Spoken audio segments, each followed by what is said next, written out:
Hello, everyone, and happy Friday. Welcome to our CHRO Series podcast. Today I'm here with Tom Christopher, founder and CEO of the Christopher Group, and also very honored to have a very special guest with us today, Pete Leddy. He is an HR C-suite executive, author, speaker, board member, and advisor. Tom and Pete, thank you so much for being here today. Thank you for having me. Pleasure to be here, Laura. So Pete, what would you say are the most important ingredients to becoming a high-potential, high-performing Box 1 HR leader?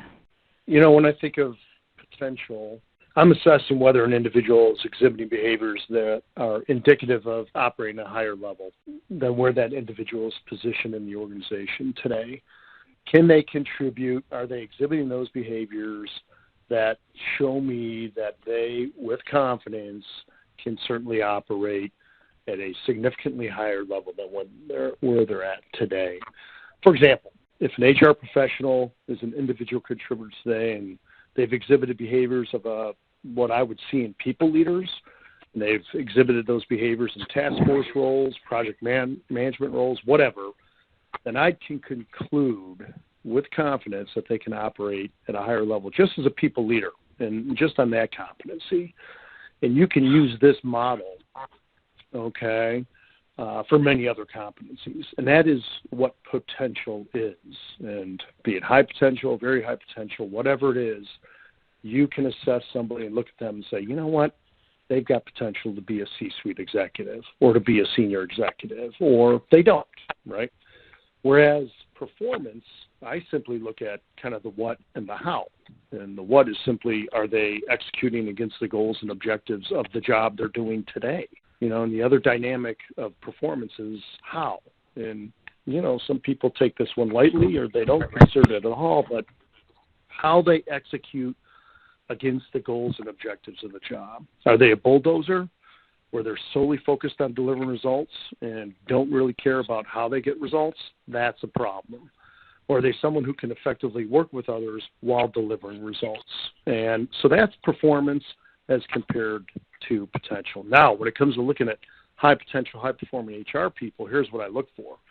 You know, does this individual exhibit proficiency of competence at a higher level than his or her peer group? That's number one. Number two, I also look for individuals who deeply understand the business that they are supporting, regardless of what role they are within an organization. Could be an HR generalist, could be a COE, Center of Expertise, it could be a back office, whatever role, okay? But do they truly understand the business they're supporting? And does this HR leader connect with all levels of employees in the organization? This, and even outside the organization, this is critical. And I always ask myself, can they effectively engage with frontline employees in a genuine, authentic, and humble way? Can they effectively engage with senior leaders within the organization without playing the position power game? And if given the opportunity, can they effectively engage, if they're part of a public company, with a member of a board of directors? Think about that. In fact, I have used this framework in developing people who've worked for me in the past, and many of them sit in CHRO roles today. And then, finally, you have to provide them with the opportunity to be exposed to various levels in the organization. If you were advising a mid-career professional on career development, what advice would you give them in order to become a highly impactful CHRO? Yeah, well, I think there are several thoughts I have that I would give them to consider. If you have an opportunity to move into a line job, then do it. It could be sales, manufacturing, product management, finance, marketing, whatever. It provides you with a very different perspective that will make you an even better HR executive. No doubt about it. It gives you a very different lens to look through. I think, secondly, you've got to dig into the P&L and balance sheet of the company you're working for. Go spend time with your finance partners in different parts of the business. You know, in manufacturing, you've got to understand cost accounting. If you truly want to impact the business, you've got to understand the people component and how it impacts the accounting of the manufacturing organization. Sales, you should understand sales incentive plans. You should understand revenue. You should understand how profitable that revenue is. You can do that through spending time with your finance partners. And I just, find that many HR people shy away from the hard numbers. And, I'm not asking, HR professionals to become finance professionals. No way. No way, no way. I'm asking them to be a business person who can understand the financials of the company. And, I think it's important because there are just many facets of HR that directly impact both the profit and loss, the income statement, and the balance sheet. And you need to know how to impact both. And if you can do that, you'll gain tremendous credibility. It makes you a broader business executive, not just a human resource executive. As a CHRO, what do you believe is the most important attribute you must possess? Well, there are many attributes that one must possess, but the one that absolutely fascinates me, and really when I think about all the people who are sitting in CHRO roles today who work for me, the one that sets apart, I think, the best of the best from kind of the rest of the pack has to do with intellectual curiosity. If you want to learn, develop, and evolve so that your impact can be substantive, then learn how to become more curious. Isn't that funny? Learn how to become more curious. Learn the questions to ask. Don't be shy. Lead with your chin, as I like to say. Get into the mix and ask, as I like to say, the dumb, quote-unquote, dumb questions. I'm someone that has never shied away from asking a question to a large audience that others were thinking but didn't ask. Not only does this help you as a professional, I mean, selfishly, I get the answer, or at least what I think is the answer to my question, but it also provides, in a different way, a role model on how to create greater comfort for others to ask those questions as well.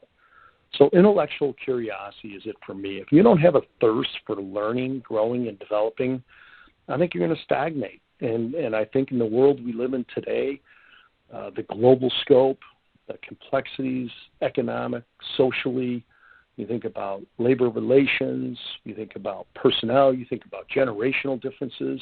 If you are not intellectually curious to understand how these dynamic forces are working together or how they're not working together, how they're, in some respects, polarizing. And if you don't have that curiosity, I think your impact will plateau at some point.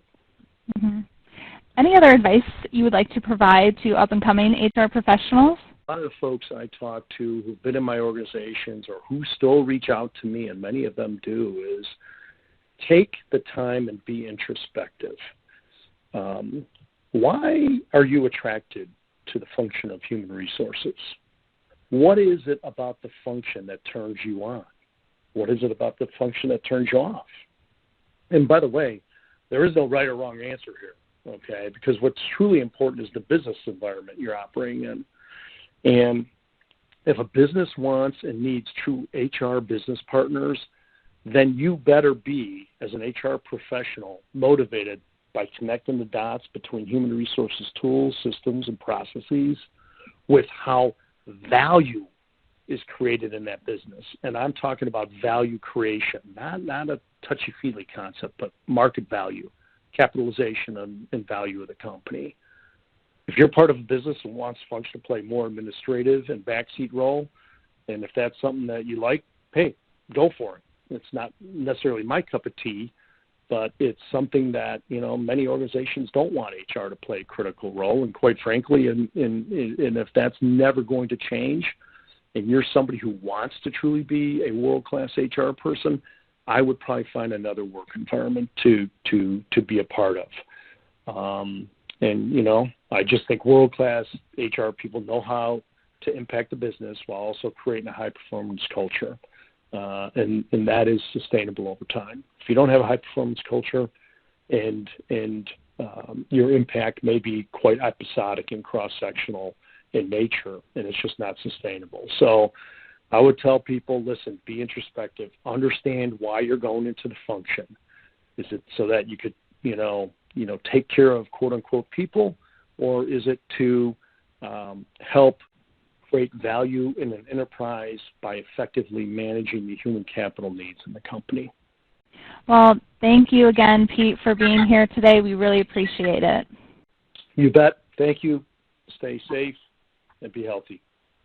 And please stay tuned every Friday as we will feature important topics with industry's top HR executives. Thank you.